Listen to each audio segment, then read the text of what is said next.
پیدا ہوئی ہیں اس کی وجہ سے یا غلط فہمیاں پیدا کی جائیں گی ان کی وجہ سے آپ کو پریشانی آ سکتی ہے، مستقبل میں آپ کو پریشانی آ سکتی ہے، ان پریشانیوں سے بچانا مقصد ہے۔ اب آپ بالکل میری طرف متوجہ ہو کر کے اصول سمجھیں اور یاد کریں، لکھیں گے نہیں، آپ لکھیں گے بات۔ دیکھیے، تحفظ ختم نبوت کا معنی مطلب سمجھنا ہے کہ ہے کیا۔ تحفظ مضاف، اس کا مضافہ کیا بن رہا ہے اور اس کا پھر مضافہ کیا بن رہا ہے، تو اب ترجمہ کدھر سے ہوگا، آخر سے ہوگا نا۔ تو پہلے نبوت کا معنی مطلب سمجھیے، پھر آپ ختم کا معنی مطلب سمجھیے، پھر تحفظ کا معنی مطلب سمجھیے، تب پھر آگے بات واضح ہو جائے گی۔ دیکھیے، نبوت کسے کہتے ہیں؟ نبوت کا معنی ابھی آپ نے امتحان دیا ہوگا کئی کتابوں کا ہے، اور کسی پرچے میں آیا تو نہیں ہے۔ چلیے اب میں بتا دیتا ہوں، آپ نے شرح عائض پڑھی ہو کہ نبی کسے کہتے ہیں؟ وہ انسان بعثہ اللہ تعالی الی الخلق لتبلیغ الاحکام ہے۔ اب یہ ایک لمبی چوڑی تعریف ہے، اس لفظ کا معنی آپ کو اپنی زبان میں سمجھنا ہے۔ اور میرے عزیز طلبہ، یہی وہ غلطی کی جگہ ہے کہ جہاں ہم اپنی زبان میں کسی چیز کی حقیقت کو نہیں سمجھ پاتے تو آنے والے فتنوں کو بھی نہیں سمجھ پاتے اور اپنے لوگوں کو ہم سمجھا بھی نہیں پاتے۔ دو نقصانات ہیں۔ ہمیشہ اصول یاد رکھیے کہ جتنی علمی اصطلاحات ہیں، جو علمی الفاظ ہیں، ان کا معنی مطلب آپ کو اپنی زبان میں سمجھنا ہے، اپنے اعتبار سے سمجھنا ہے۔ جب آپ اپنی زبان میں سمجھ لیں گے تو سمجھانے کے 10 طریقے آپ پر کھلیں گے، اور اگر آپ اپنی زبان میں نہیں سمجھ پائیں گے تو سمجھانے کا کوئی ایک راستہ بھی نہیں کھلے گا، فتنوں کو بھی نہیں سمجھ پائیں گے، اور جتنے اپنے لوگ ہیں آپ ان کو سمجھا بھی نہیں پائیں گے۔ ایک میں نے اس اصول کی مثال پہلے ہی دے دی۔ دیکھیے، میں نے انتباہات المفیدہ کا ایک اصول آپ کو یاد کرایا اور اس کا ترجمہ میں نے کر دیا، جوتا بھی انہی کا ہوگا، سر بھی اور گھر بھی انہی کا ہوگا۔ وہ تینوں اصول جو لکھوائے اسی اصول کا ترجمہ ہی تو ہے، تینوں اصول جو لکھوائے اسی کا ترجمہ ہی تو ہے۔ آپ غور کیجیے گا بعد میں بیٹھ کر کے، ابھی نہیں، ابھی آپ غور کریں گے تو بہت جائیں گے۔ آپ غور کیجیے گا، اسی کا ترجمہ ہے جی۔ بھائی کوئی بھی چیز ہوگی تو جمہور سے متفق علیہ ہو، جمہور سے متفق علیہ ہو۔ اگر جمہور سے متفق علیہ نہیں ہے، اختلاف ہے، تو یاد رکھیے گا وہ عقیدے کی بنیاد نہیں بنے گی جی۔ اپنا جوتا دوسرے کو پہنے، دوسرے کا آپ پہن کے دیکھیے، آپ کا پیر بتا دے گا کہ آپ کا جوتا نہیں ہے کہ نہیں جی۔ اندھیرے میں آپ ایسی پیر ڈالیں گے، آپ کا پیر بتا دے گا میرا جوتا نہیں ہے۔ یہ متفق علیہ ہونا چاہیے جی۔ اور نصوص کا ظاہر مدلول ہو، ظاہر نصوص کا جو نص ہے ظاہری اعتبار سے اس کو وہ ثابت ہو رہا ہو، تشہیر کرنے کی ضرورت نہ پیش آئے، اور وہ اس کا سر ہے جی، وہ اس کا سر ہے۔ اس میں بھی کوئی تعبیر ہوتی ہے کیا؟ اس کے اندر تعبیر ہوتی ہے، اس میں کوئی تعبیر، سب اپنا سر جانتا ہے، پہچانتا ہے، اور سلف سے محفوظ اور منقول بھی ہوگا جی۔ گھر تو اس کا جب ہوگا جب رجسٹریشن ہو اس کا ہے، اس کے بعد دادا سے ملا ہوا اس سے رجسٹری کروائی بھی ہو ہے، منقول بھی ہو، تو یہ اسی کا میں نے ترجمہ کرایا ہے آپ کو۔ ہمیشہ آپ علمی اصولوں کے لیے کوشش کریں گے، آج کے ڈیٹ سے کوئی بھی علمی اصول آئے تو آپ اس کے ماہرین سے ملیے، اس کے ماہرین اس کا الگ ترجمہ بتائیں گے آپ، اور ہوتا کیا ہے؟ ہوتا الٹا ہے کہ نکلا ہے سانپ اور بلایا جاتا ہے پرائم منسٹر کو۔ سانپ نکلا ہے تو سپیرے کی ضرورت ہے یا پرائم منسٹر کی؟ لیکن نکلا ہے سانپ اور بلایا جائے گا، مسئلہ حل ہوگا۔ موضوع ہے ختم نبوت کا اور بلایا اس کو جاتا ہے جس کو ختم نبوت کی خاص بھی مس نہیں ہے۔ حضرت یہی ہو رہا ہے میدان میں، اور دھوکہ دینے کے لیے حضرت کی طاقت کو اتنا لمبا کیا جاتا ہے کہ پوسٹر میں جگہ ہی نہیں رہ جاتی، بلکہ کچھ نام دائیں بائیں لٹکا دیے جاتے ہیں، حواشی میں لٹکا دیے جاتے ہیں۔ یہ پوسٹر دیکھا نہیں دیکھا آپ نے؟ ایمانداری سے بتاؤ یہ فائدہ ہوگا یا نقصان ہوگا؟ یہی ہو رہا ہے میدان۔ جہاں ایسا آپ دیکھ لیجیے کہ جو موضوع ہے اس موضوع کا ماہر نہیں ہے تو وہاں اپنے آپ کو بچا لیجیے گا، ورنہ وہ آ کے جو غلط سلط گند اڑے گا آپ کے دماغ میں آئے گا، سوالات آپ کو اب پیدا ہوں گے تو ان کے جوابات مولانا شاہ عالم حل کرنے والے نہیں ہے، اس لیے تو آپ کی جہالت سے ہوا ہے۔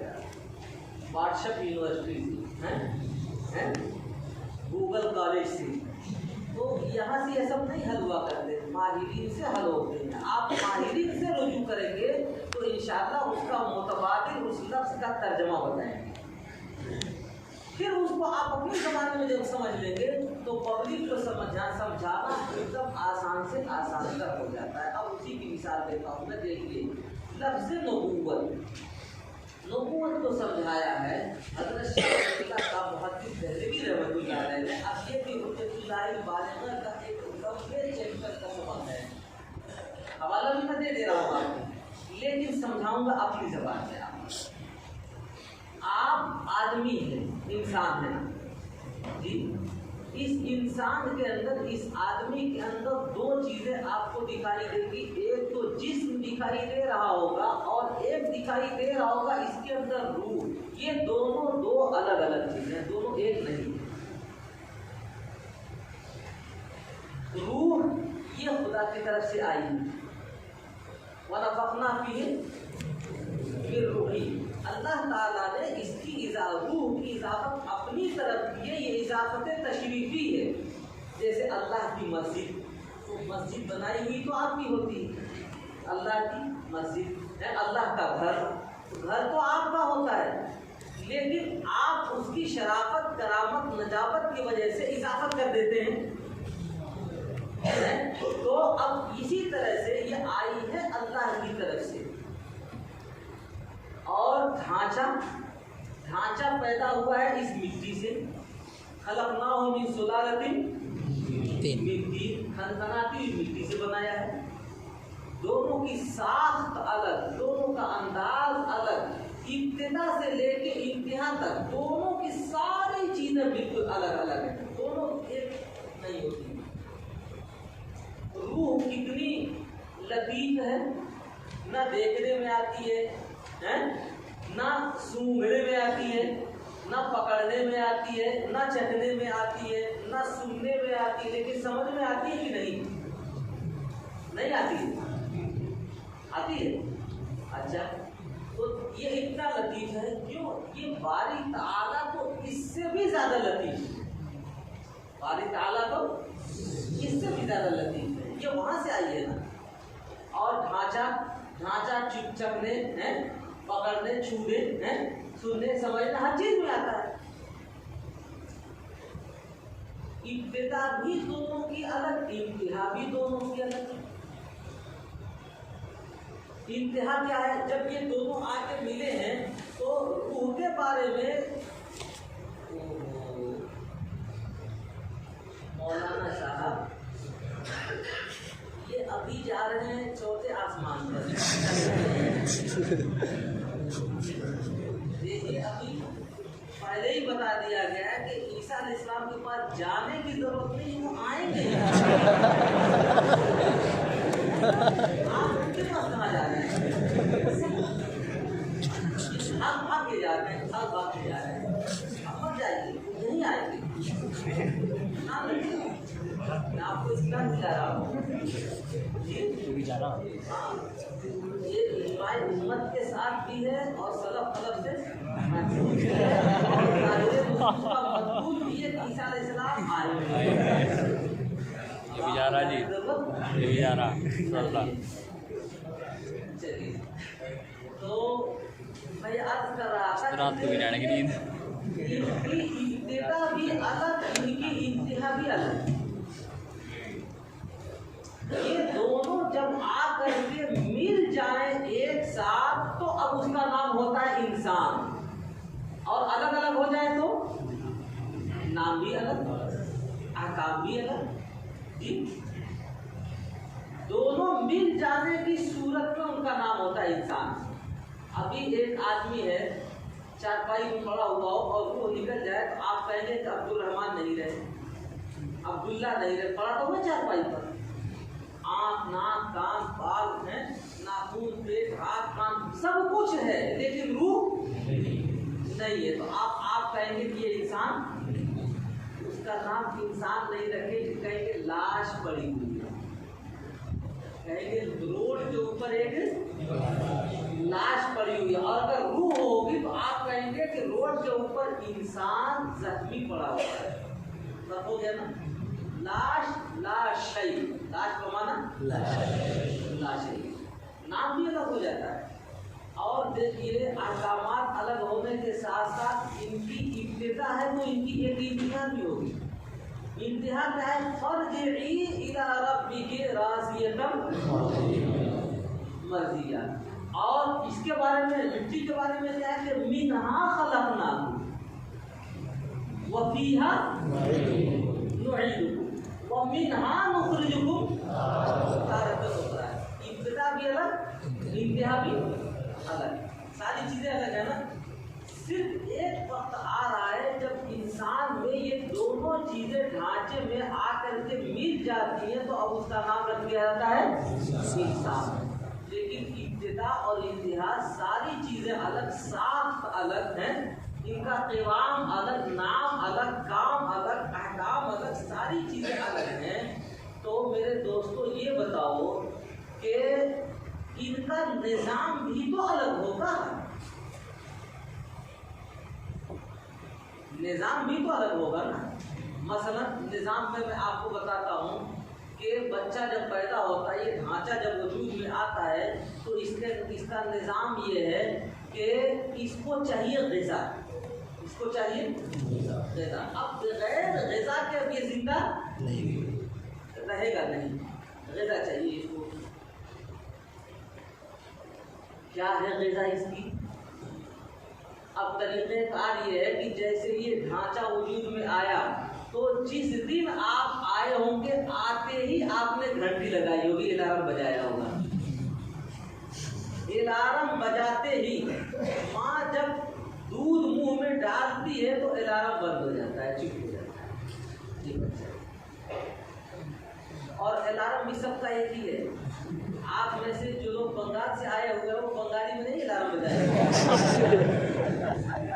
یا جو لندن امریکہ میں رہتے ہیں وہ انگریزی میں نہیں بجاتے، ایک ہی گھنٹی ہے اور وہی سب جگہ کام کرتی ہے، لیکن آپ دیکھیے وہ گھنٹی کتنی کارآمد ہے کہ آپ کی ہر ضرورت پوری ہوتی رہتی ہے اسی گھنٹی۔ رات کے 1 بجے آپ نے گھنٹی بجائی، ماں کو سمجھ میں آ گئی بات کہ اسے سردی لگ رہی ہے یا پیاس لگ رہی ہے یا بھوک لگ رہی ہے، کھانا چاہیے یا کیا چاہیے، اور ضرورت اگر پوری نہیں ہوئی ہوتی تو یہ ڈھانچہ اتنا بڑا تھا کیسے پہنچایا؟ ضرورت پوری ہوئی ہے نا۔ یہ ہے خدا کی ربوبیت میں شامل یہ چیز، اللہ تعالیٰ رب ہے ہر چیز کی، رب ہے ہر چیز کی، تو اللہ تعالیٰ رب ہیں روح کے بھی، اور اللہ تعالیٰ رب ہیں جسم کے بھی، اور ربوبیت کے معنی مفہوم میں یہ چیز شامل ہے کہ ضرورت کے اسباب مہیا کر کے اس کو کمال درجے تک پہنچانا، ضرورت کے اسباب مہیا کر کے اللہ تعالیٰ کی ربوبیت کا اظہار ہر چیز میں ہوتا ہے۔ دیکھیے ایک مرغی کا بچہ ہے، جیسے ہی انڈے سے وہ بچہ نکلتا ہے، مرغی کٹ کٹ کر کے آواز لگاتی ہے، بچہ اس آواز کو سمجھتا ہے، دانے کی طرف دوڑتا ہے اور دانا چگنا شروع کر دیتا ہے۔ یہ خدا کی ربوبیت ہے۔ جانوروں میں دیکھیے آپ، چرند پرند درند ہر چیز میں آپ دیکھیں گے ایک عجیب شان نظر آئے گی آپ کو۔ تو خدا کی ربوبیت کی یہ سب ساری چیزیں ہیں۔ ڈھانچے کے لیے نظام اللہ تعالیٰ نے کیا بنایا؟ وہ یہ بنایا کہ جب تک آپ میں عقل نہیں تھی تو ماں باپ کے سپرد، اور جب عقل آ گئی تو سارا کام عقل کے سپرد۔ یہ ہے نظام۔ اب جب تک آپ 1.5 سال کے 2 سال کے لیے چھوٹے تھے تو ہر کام آپ کا جو پورا ہوتا تھا ماں باپ کے واسطے سے۔ 1 گھنٹی آپ نے بجائی اور ہر ضرورت آپ کی پوری ہو گئی۔ لیکن اب آپ جب 8 سال کے ہو گئے، 10 سال کے ہو گئے، 6 سال کے ہو گئے، اب گھر جا کر کے جیسے پہلے آپ گھنٹی بجاتے تھے 1.5 سال کے، ویسے ہی بیٹھ کے ذرا گھنٹی بجائیے، ماں کھینچ کے چھاپڑ مارے گی اور کہے گی کبق کہے کہ عقل نہیں ہے، یہ کھانا رکھا تو ہوا کھا کیوں نہیں دیتا ہے، رو کیوں رہا ہے، یہ پانی رکھا ہوا پی کیوں نہیں دیتا، رو کیوں رہا ہے کہ نہیں؟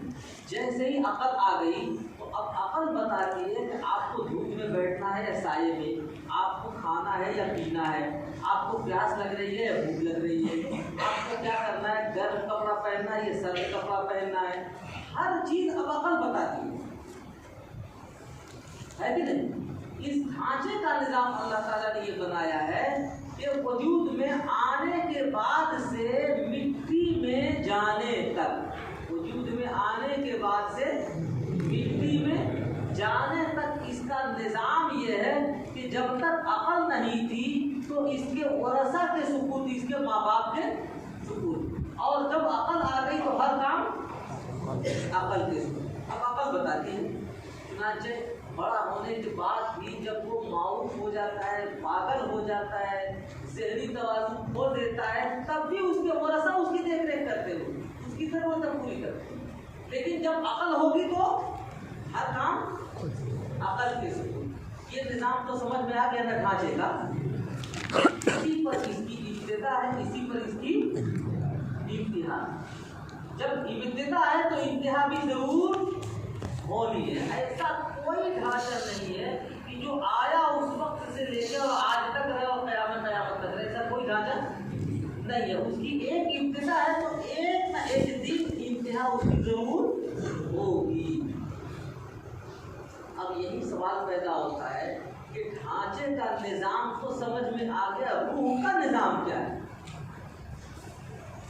جب ڈھانچے کو غذا کی ضرورت ہے کہ یہ اپنی ضروریات پوری کر کے اپنی انتہا کو پہنچے، تو روح کو بھی تو غذا کی ضرورت ہوگی، اس کو بھی توانائی تندرستی کی ضرورت ہوگی۔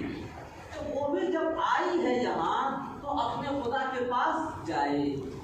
تو روح جسم کا جو نظام آپ کے سمجھ میں آ گیا کہ عقل نہیں تھی تو ماں باپ کے سپرد، اور آ گئی تو عقل کے سپرد۔ اسی طرح سے آپ سمجھ لیجئے کہ روح کے لیے جو نظام ہے اللہ تعالیٰ نے اس کے غذا کا جو نظام بنایا ہے، اسی نظام کا نام نبوت ہے۔ اس نظام کا نام نبوت ہے، اور اس نظام کے لانے والے کو نبی کہتے ہیں۔ اب دیکھیے جب نبی آتا ہے تو ہمیشہ روح کی غذا لے کر آتا ہے خدا تعالیٰ سے۔ نبی آتا ہے تو یہ بتاتا ہے کہ دیکھو نماز پڑھنا، کیوں؟ دلیل کیا ہے؟ کیوں؟ تو جواب یہ ملتا ہے کہ یہ اس لیے نماز پڑھنا کہ اس سے تمہاری روح کو تازگی ملے گی، بالغگی ملے گی، بڑھوتری ملے گی، یہ خدا کے پاس راضیہ مرضیہ جانے کے لیے تیار ہوگی۔ نبی آتا ہے تو روح کا پیغام لاتا ہے، کہتا ہے چوری مت کرنا، کسی کا موبائل مت اٹھا لینا، کسی کے سامان میں خلل مت ڈالنا۔ کیوں؟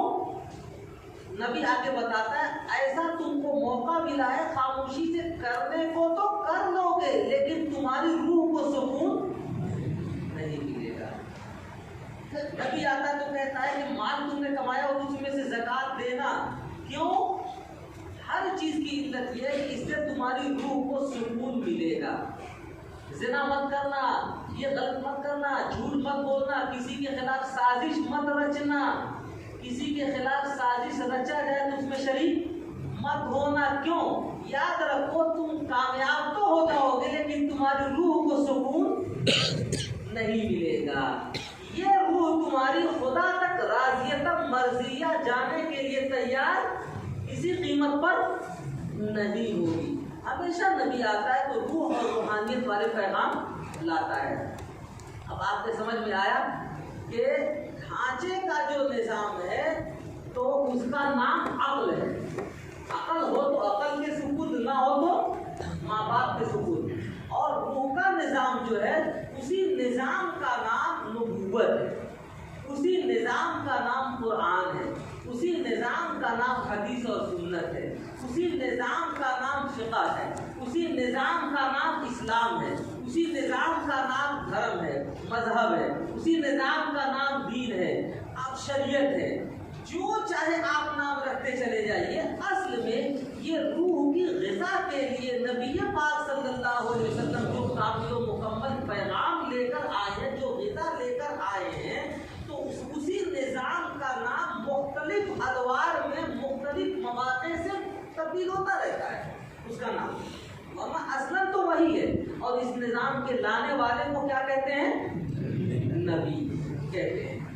اب یہ اگر دونوں اصول آپ کے سمجھ میں آ گئے تو اب آپ غور کیجئے کہ اللہ تعالیٰ نے اس دین کو جو کامل و مکمل بنایا ہے، ان الدین عند اللہ الاسلام، اس نے اپنی پسندیدگی رضامندی وابستہ کی ہے، اس کو قیامت تک کے لیے دوام بخشا ہے۔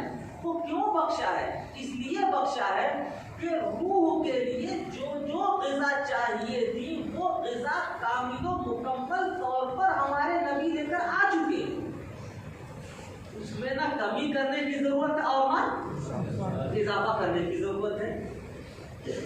کمی کرنا وہ بھی غلط، اضافہ کرنا وہ بھی غلط، کمی اور اضافے کا تصور کرنا وہ بھی غلط۔ دو لفظوں میں اسی کا ترجمہ میں نے یاد کرایا ہے آپ کو، کیا محفوظ بھی ہے، مضبوط بھی ہے اور مشکوک نہیں ہے۔ اب آیا ترجمہ جی، یہ کامل و مکمل نظام اللہ تعالیٰ نے اپنے نبی آخر الزمان محمد مصطفیٰ صلی اللہ علیہ وسلم کے ذریعے سے بھیج دیا، تو روح کی غذا جو چاہیے تھی وہ خالص مکمل ہمارے پاس ہے، تو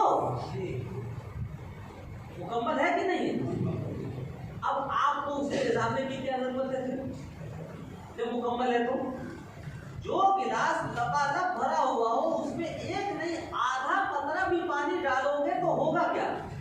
اگر وہ اپنی جگہ بنائے گا تو اس میں سے نکلنے کے بعد ہی اس کی جگہ بنے گی جی۔ اور جب یہ مکمل ہے تو اس میں کمی کا احساس تم کو ہے کہاں سے؟ آدھے قطرے کی بھی گنجائش نہیں ہے۔ احادیث مبارکہ میں روایات اور آیات میں بے شمار مثالیں ملیں گی آپ کو۔ نبی پاک صلی اللہ علیہ وسلم نے اس کو سمجھایا کہ دیکھو بہت سارے لپاڑیاں آتے رہیں گے ایسے، کلہم یزعم انہ نبی اللہ، ان کا زعم ہوگا، ان کا دعویٰ ہوگا کہ وہ بھی اللہ کے نبی ہیں۔ کیا مطلب اللہ کے نبی ہیں؟ کہ وہ بھی روح کے لیے غذا لے کر آئے ہیں، وہ بھی روحانیت کا پیغام لے کر آئے ہیں، انہ نبی اللہ۔ لیکن حضور نے فرمایا کہ یاد رکھو کہ یہ سب کذاب لباڑیے ہیں، جھوٹے ہیں، انا خاتم النبیین۔ آخر مرحلے میں روح کے لیے جو غذا اور پیغام لانا تھا وہ مکمل لے کر میں آ چکا ہوں، یہ ہے خاتم النبیین۔ یعنی یہ سلسلہ حضرت آدم علیہ السلام سے چل رہا تھا اور آ کر کے نبی پاک صلی اللہ علیہ وسلم پر یہ غذا کامل و مکمل طور پر اب ایسی ہو گئی ہے کہ اللہ نے اس سے اپنی رضامندی وابستہ کر دی ہے۔ لا نبی والی، اس کے بعد روح کی غذا لانے والا کوئی نہیں ہوگا۔ لا نبی والی کا ترجمہ کر رہا ہوں، لیکن امتحان میں لکھ دیں گے تو فیل ہو جائیں گے۔ لا نبی والی کہ اب روح کے لیے نئے سرے سے پیغام لانے والا کوئی نہیں ہوگا۔ کیوں؟ اس لیے کہ یہ نظام کامل و مکمل طور پر اخیر مرحلے میں اب آ چکا ہے، اور کب تک رہے گا؟ قیامت تک۔ اور رات میں نے مثال دی تھی کہ نبی نے ہماری 2 رکعت نماز پڑھائی تھی تو ماضی میں ہم 2 ہی رکعت پڑھتے رہے ہیں، آج بھی 2 ہی رکعت پڑھ رہے ہیں، اور حضرت عیسیٰ ابن مریم علیہ السلام آئیں گے تو وہ بھی 2 ہی رکعت پڑھائیں گے۔ اس میں کمی تو نہیں ہے، زیادتی تو نہیں ہے، مشکوک تو نہیں ہے، محفوظ بھی ہے، منقول بھی ہے، مضبوط بھی ہے، اور نصوص شرعیہ کا مدلول بھی ہے، ظاہر ہے، اور جمہور سے متفق علیہ کی ساری خوبیاں پائی جا رہی نہیں پائی جا رہی ہیں۔ تو یاد رکھو میرے دوستوں، جیسے ہمارے اعمال ہیں اسی طرح سے ہمارے عقائد بھی ہیں۔ عقائد یہ کیا ہے؟ یہ روح کی غذا ہے، یہ اسلام کے ریڑھ کی ہڈی ہے، یاد رکھیے، اسی کے اوپر اسلام موقوف ہے۔ نبی پاک صلی اللہ علیہ وسلم جب روح کی غذا کامل و مکمل طور پر لے کر آ چکے تو اب اس میں تراش خراش پیدا کرنے کی گنجائش ہے؟ نبی ذاتی پیدا کرنا، اسی کا نام ہوگا فتنہ، اسی کا نام ہوگا فتنہ۔ اب آپ کے سمجھ میں اگر یہ دونوں نظام آ گیا تو میں نے اشارت النص سے آپ کو یہ بھی بتا دیا، ہمارے نبی نے پہلے سے خبر دے دی ہے کہ یہ دیکھیو یہ عمارت مکمل ہو چکی ہے، ایک اینٹ کی جگہ باقی تھی، وہ میں نے آ کر کے پوری کر دی ہے۔ یاد رکھو ہم جتنے آئیں گے اگر دعویٰ کرتے ہیں اس میں حسب و اضافے کا، تو یاد رکھو اس کی گنجائش نہیں، وہ سب کیا ہوں گے؟ جھوٹے اور لفاڑیاں ہوں گے۔ تو اب تحفظ کی ضرورت ہے یا نہیں؟ بتاؤ۔ نبی نے جو پیشگی خبر دی ہے، کیوں خبر دی ہے؟ اسی لیے خبر دی ہے کہ دیکھیں جیب میں رکھ لینا، ایمان لگاؤ ختم نبوت کا اور بلاؤ اسے کہ جس کو ختم نبوت کی خاص مسبی نہ ہو، کام نہیں بنے گا، اس سے ہمیشہ نقصان ہوگا۔ یاد رکھو کہ آپ کو جو نظام ملا ہوا ہے وہ کامل و مکمل ہے، اب بدعتی آئے گا تو اس میں اضافہ کرے گا جی، اور سرفرے لوگ آئیں گے تو اس میں کمی آئی، مثال سمجھ میں، اور کتنا کمی کریں گے جی؟ کچھ ایسے آئیں گے پاگل کی سمجھ میں نہیں آئیں گے ان کے نصوص، تو اس میں درہم برہم کریں گے، تخر بخر کریں گے۔ کچھ ایسے آئیں گے الفاظ لیں گے نبی کے، معانی لیں گے نبی کے، اور اس پہ ٹوپی اڑا دیں گے اپنا۔ تو تحفظ کی ضرورت ہے یا نہیں ہے جی؟ اب میں نے رات آپ کو جو اشارہ دیا تھا کہ یاد رکھو جتنے فتنے ہیں ان تمام فتنوں سے اپنے دینی بھائیوں کو، اپنے دین کو محفوظ کرنے کے لیے ہمارے اکابر نے جو پاکیزہ، جو سنجیدہ، جو بامانہ اور جو بہترین سے بہترین عنوان دیا، وہ عنوان ہے تحفظ ختم نبوت۔ اس کا یہ مطلب نہیں ہے کہ آپ کسی ایک فرقے کے پیچھے لاٹھی لے کے پھرتے رہیے، یہ غلط ترجمہ کیا جاتا ہے، غلط معنی ہوتا بتایا جاتا ہے، اور اس کی وجہ سے بیان میں غلط فہمیاں ہوتی ہیں۔ الحمدللہ جب سے میں نے یہ معنی مطلب وضاحت کی تو اچھے آفیسران کو اتنی خوشی ہوئی کہ اظہار للتشکر میں آپ کو 1 منٹ کے اندر ایک واقعہ بتا کر کے اور اس موضوع کو مکمل کروں گا کہ ایک دفعہ ہانگ کانگ کے اندر ضرورت پڑی تحفظ ختم نبوت کے مجلس کے رجسٹریشن کی، اور بحث چل رہی تھی انگریز جج سے، تو جو ہے اس کے اندر کچہری کے اندر وہ تحفظ ختم نبوت کے نام سے رجسٹریشن دینے کے لیے تیار نہیں تھا، اس لیے کہ وہاں کے باطل فرقوں نے پہلے سے اس کے ذہن میں یہ گھسا رکھا تھا کہ اس کے تحت تو کسی کے خلاف کام ہوگا، کسی کے رد میں کام ہوگا، کسی کے عناد میں کام ہوگا، کسی کی ضد میں کام ہوگا، لہذا اس نام کی اجازت ہمارے سیکولر حکم میں نہیں ہے۔ وہاں کے دوستوں نے مجھ سے رابطہ کیا، اللہ کی مرضی مصلحت یہ اس کے ہاتھ میں ہوتا ہے، انہوں نے کہا کہ ہم کورٹ میں موجود ہیں اور اردو میں بول رہے ہیں، آپ بولیے، اس کا ٹرانسلیشن ہم عربی میں کرتے جائیں گے اپنے اس آفیسر کے سامنے۔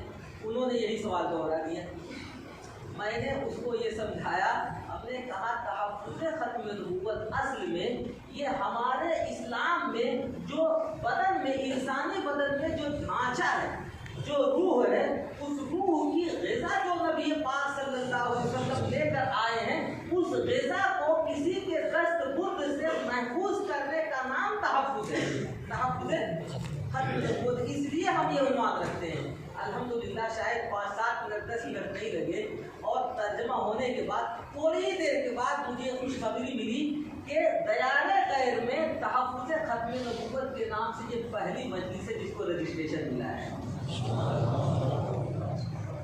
کتنا فائدہ ہوگا. آپ کے بھی سمجھ میں بات آ گئی جی. جہاں اس کا آپ ترجمہ یا معنی مطلب میں غلط وضاحت کریں گے تو اعتراضات پیدا ہوں گے. ہاں اس لفظ سے کچھ لوگ خوش نہیں ہوں گے. کیوں خوش نہیں ہوں گے؟ اس لیے کہ یاد رکھیے تحفظ ختم نبوت الحمدللہ یہ عنوان علماء دیوبند اور علماء دارالعلوم دیوبند، منتسبین دارالعلوم دیوبند، محبین دارالعلوم دیوبند، متعلقین دارالعلوم دیوبند، دنیا میں جہاں کہیں بھی ہو یہ ان کے ماتھے کا جوہر ہے، یہ ان کا زیور ہے. اور اللہ کا شکر ہے کہ پوری دنیا کے اندر اس اسلام کی حفاظت کے لیے جو قلعہ تعمیر کیے اللہ تعالیٰ نے، اور بھی قلعے ہیں ان میں ایک نمایاں قلعہ دارالعلوم دیوبند کیے. اور یہی خوبی ہے کہ ہم نے تجربتاً دیکھا ہے کہ دنیا کے اندر اللہ کا شکر ہے کوئی مائی کا لاب نہیں ہے جو اس کے اوپر انگلی رکھ سکے. لیکن آپ اس کو صحیح معنوں میں سمجھیں. جہاں رد، تقابل، ضد، عناد یا کوئی بھی اس طرح کا پہلو سامنے آئے گا تو سیکولر ملک میں یاد رکھیے قانون یہ ہے آپ کو اپنی بات کہنے کی تو اجازت ہے، کسی دوسرے کی تردید اور کسی دوسرے کے خلاف اسٹیج لگانے کی اجازت نہیں ہے. نقصانات یہی سے ہوتے ہیں. اپنے تحفظ ختم نبوت کا عنوان لگاؤ اور اس کے تحت جو روحانی غذا نبی پاک صلی اللہ علیہ وسلم نے دی ہے وہ کامل و مکمل ہے. اب اس کو تحفظ فراہم کرو. دنیا کا کون سا قانون ہے جو تمہارے لیے مانع ہے اور جو مانع ہوگا جو رکاوٹ بنے گا؟ بات آ گئی سمجھ میں. اس میں بہت ساری کچھ مثالیں، کچھ واقعات، حکایات اور چیزیں شوشے گوشے سے وہ سب میں نے حذف کر کے اور مختصراً اصول آپ کو سمجھا دیا ہے. امید یہ ہے کہ بات آپ کے سمجھ میں مکمل آ گئی ہوگی. اب آپ بھی منتظر ہیں کہ گھنٹہ تو لگ چکا ہے، چائے کہاں ہے؟ تو میں بھی آپ کو بتانا چاہتا ہوں کہ مولانا صاحب آ گئے ہیں، چائے آ گئی ہے. ٹھیک.